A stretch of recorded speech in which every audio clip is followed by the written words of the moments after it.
All right, this is for all of my speakers. Here is one of the biggest lessons I had to learn early on in my speaker journey. I had to learn that you will never cash in on abundance while you are still clinging to scarcity.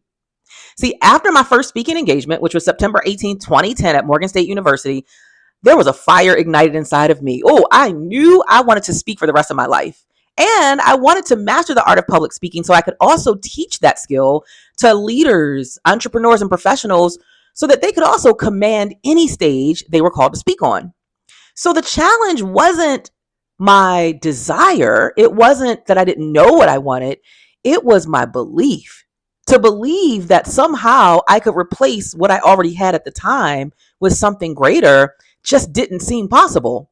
So while I was clinging to a job that was paying me $75,000 a year, God was preparing and opening doors for me to be able to walk into that would end up earning me $75,000 a month in a business that would allow me to impact lives and walk in purpose and passion. So I had to do two things. I had to release and I had to surrender.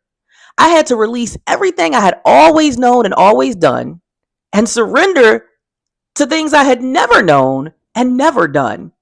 And ultimately, that is what led me to the TEDx stages, speaking for Fortune 500 companies, traveling to all parts of the world, South Africa, India, France, Greece, to speak life into other people's dreams and possibilities. So here's my call to action for you. At some point, I want you to get a sheet of paper and I just want you to take about 60 seconds and I want you to write down, what are you still clinging to, specifically that is producing scarcity? And what are you willing to release?